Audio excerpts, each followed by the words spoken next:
The increasing price of oil is going to hit our balance of payments hard and maybe even cause our economy to stop growing altogether for a year or two. Is this really what you want? You're not going to help us not to go bankrupt if you put the price of oil in. I won't be a good friend of yours. Many people in Britain, some of them cold, some of them quite poor, will be asking themselves what it is that you and certainly some of your Arab counterparts, sheikhs and rulers and governments, have against them. Are you, does it in any way serve your interests well, why? to make the British economy suffer? Why against? First of all, it's not British economy. If you want to say it's anything, it should be the world economy. And this is not against, but just defending our chips. How much pressure has there been from the United States to keep this oil down? What would they like to see? What would they like to see? Nothing. They would like to expect us not to rise the price of oil when they themselves increase the price of steel. See any circumstances in the near future under which you would reduce the price of oil? What should we do? This is the only thing we have. Would you be interested in hearing what the CIA had to say? Yes, why not? It's a brilliant but dangerous megalomaniac who is likely to pursue his own aims in disregard of U.S. interests. So how could I be your man, your agent? How do you mean? Safeguarding your interests. Well, it says that the Shah is an uncertain ally. His dreams of glory apparently... I know. So you would like me to be your stooge?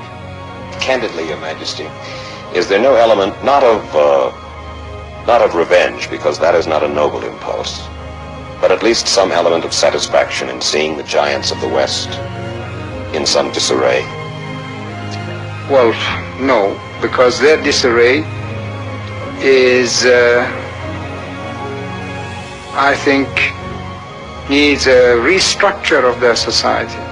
The brown-eyed peoples are teaching the blue-eyed peoples something, is that?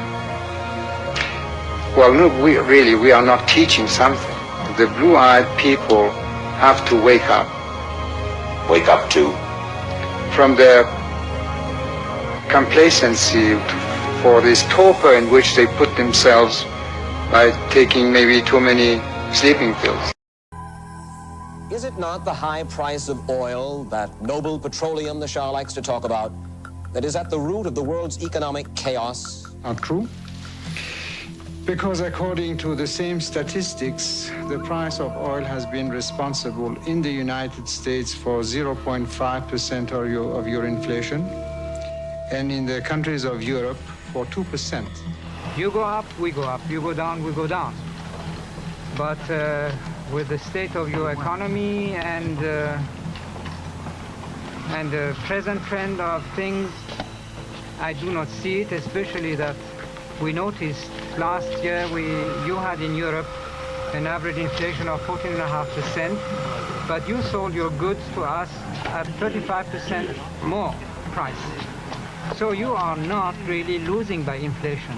This is why I think that you are not really doing what you should to check inflation, because you are selling your goods at a greater price than your inflation.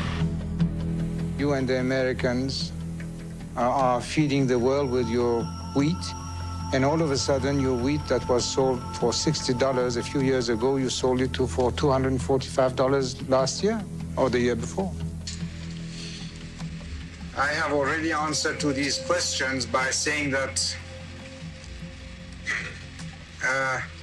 nobody could dictate to us, and probably nobody could dictate to anybody else unless you are prepared to accept dictations.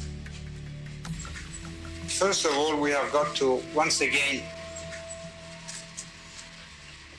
reassess the situation as why in December 1973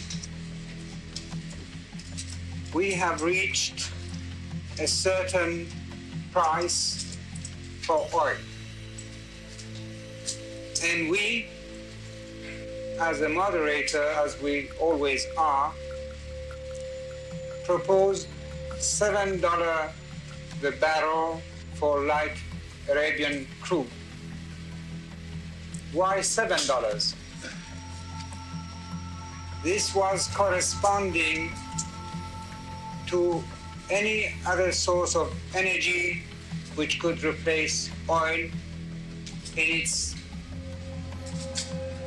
simplified characteristics, that is, for purposes of heating or generating power.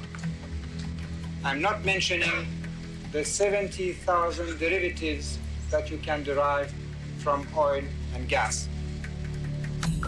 But if you just say no, the price of oil must come down because we have decided so, this is not possible. He then went to Capitol Hill for a reception hosted by the House International Relations Committee. There, the Shah was asked if Iran will try to keep oil prices from rising. I think that you can count on our understanding and eventual cooperation with you. The price of oil should be